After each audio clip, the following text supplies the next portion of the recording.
Ok, dans cette vidéo, nous allons prendre avec vous comment générer des images extraordinaires avec l'intelligence artificielle.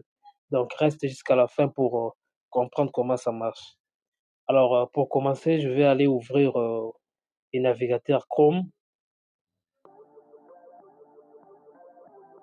Alors, une fois que je suis sur Chrome, sur la barre de recherche, je vais taper justement les sites que nous allons utiliser.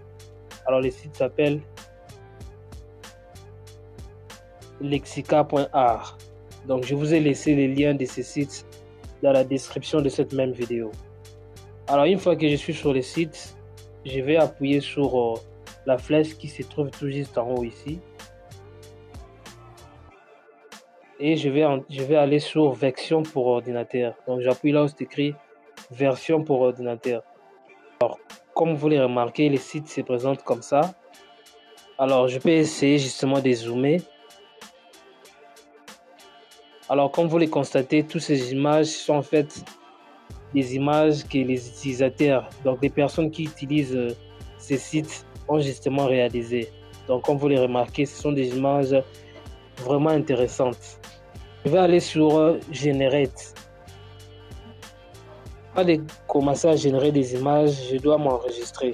Donc, j'appuie sur Continue with Google. Donc là, je vais bien évidemment sélectionner mon compte Google. Je vais essayer de décrire l'image que j'aimerais en fait l'intelligence artificielle puisse me produire. Donc je vais taper par exemple, que l'intelligence artificielle me génère l'image d'une jeune fille.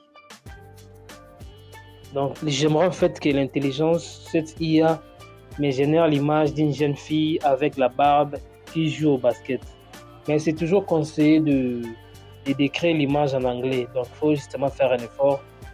On peut aussi passer par Google Translate pour justement traduire ces textes en anglais. Donc c'est plus conseillé de décrire l'image en anglais pour permettre justement d'avoir de meilleurs résultats. Mais je vais essayer quand même en français.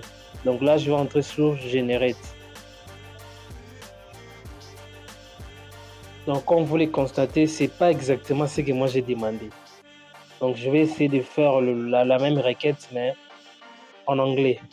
Alors pour ça, je vais copier tout mon texte. Donc je sélectionne tout, je copie. Alors je vais maintenant me rendre sur Google Translate pour justement traduire ces textes en anglais. Donc c'est ce que je vais faire maintenant. Alors une fois sur Google Translate, je vais maintenant coller mon texte. Donc mon texte est là. Alors en anglais c'est a young girl with a beard playing basketball. Donc je vais copier tout ça pour aller justement les coller là-bas. Alors maintenant je vais coller. Et après avoir collé, j'entre sur Generate. Donc vous voyez la différence. Donc c'est pour cela que je vous dis toujours, il faut mettre les textes en anglais. C'est très important. Vous voyez, cette IA est en anglais. Donc si vous avez du mal à parler anglais, faites comme moi. Donc vous prenez votre texte, vous faites la traduction en anglais et puis vous allez venir mettre ça ici. Donc c'est très très très important. Sinon, il se peut que vous ayez justement des résultats différents. Vous voyez un peu. Là, ça me donne exactement ce que j'ai demandé. Vous voyez. Donc une jeune fille en train de jouer au basket. Vous voyez. Donc c'est très important. Alors, la deuxième case ici, là où c'est écrit négative prompt.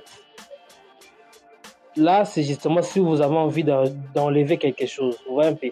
Donc, ma demande était qu'on me donne justement l'image d'une jeune fille qui joue au basket.